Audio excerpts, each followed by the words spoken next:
I want to ask you about the president's rally last night. He made a few comments about various folks. Let me play one about somebody that you have to be in front of in Congress quite frequently. Take a listen.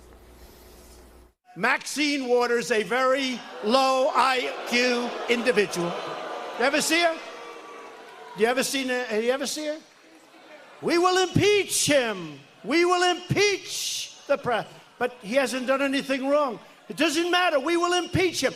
She's a low IQ individual. You can't help it. She really is. I think you most recently appeared before her committee. She's the ranking member on House Financial Services. If somebody on your staff referred to her that way in public as a low IQ person, would that person still be on your staff? Chuck, you know, I've been with the president and at campaigns. You know, he likes to put names on people. He did that through the entire presidential election, including all the Republicans that he beat. So these are campaign rally issues.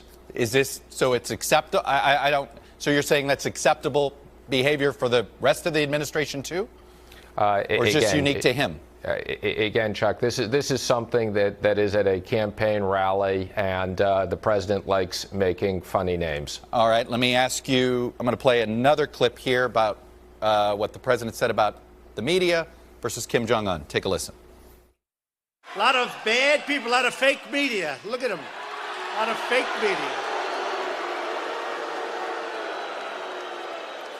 Fake media. South Korea came to my office after having gone to North Korea and seeing Kim Jong-un. And no, it's very positive. No. So the image of an American president encouraging boos of the American press corps and discouraging boos of a dictator from North Korea. Your reaction, sir? Look, as you know, first of all, this president has created lots of news, okay, and there have been lots of misreporting on the president. What you should focus on is we've had a great week of results. So this is a historic situation of the president meeting with North Korea with no preconditions on the United States side whatsoever, as well as steel tariffs. This was a big week for our trade and economic policies. We've been focused on, for the last year, creating solid economic growth. That's been a combination of tax reform, which I think, you know, a lot of people said would never get done, 30 years in the making, regulatory relief, and trade. So the president is focused on economic growth, and we're well aware and on our way to our target of 3% sustained GDP. All right, I understand you wanted to get back on an economic message, but the president of the United States in the past has been a beacon of freedom of the press. Instead, last night, he was praising authoritarian figures in China and North Korea and encouraging boos of the American press. Does this mean this American president is no longer going to be preaching about the values of freedom of the press and democracy around the world? Of course he believes in freedom of the press and democracy around the world, and he believes, more importantly, in protecting democracy around the world. And that's what we should be focused on, a week of policies. And as you keep saying before, if that's what we should be focused on, then why can't the president focus on that, sir? I think the president has been very focused on that. And would you call last night's speech a focused speech on that? I wasn't at the campaign rally, as you know, but again, don't take these campaign rallies and focus them on that's what it is. So should we stop covering the campaign rallies? Do you think it's a mistake then for us to cover them at all? That it doesn't matter what he says? If it doesn't matter what he says there, if we're to dismiss everything he says at a campaign rally, as I think you're trying to imply, then are you saying we shouldn't cover these things? You're putting words in my mouth. I wasn't in any way saying you should dismiss that whatsoever, and you should obviously carry them because these are important moments for the president, and this is news.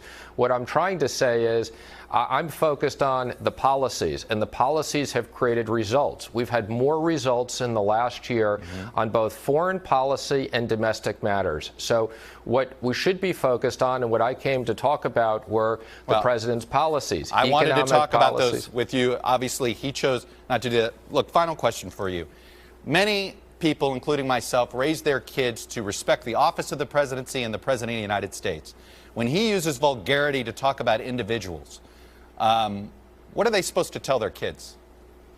Again, I'll be with my kids this morning, and I'll be focused on them, on what the president is doing to protect the United States, its citizens, and more important, so he's its economy. not immoral. Don't worry about his values. Don't worry about him as a role model. I've never said that whatsoever, so I don't know why you're putting these words in what I'm trying to say. Okay, so again, I am very comfortable with what we're doing, okay? And again, I think you're trying to take this out of perspective and implying something I'm not saying. Oh, fair enough. That what are you supposed to say when he's using these vulgarities to kids?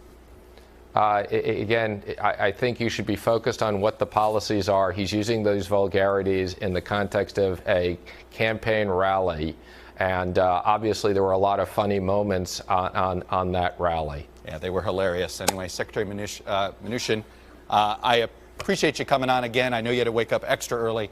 That I appreciate. Thank you very much, sir. Hey, NBC News fans, thanks for checking out our YouTube channel. Subscribe by clicking on that button down here, and then click on any of the videos over here to watch the latest interviews, show highlights, and digital exclusives. Thanks for watching.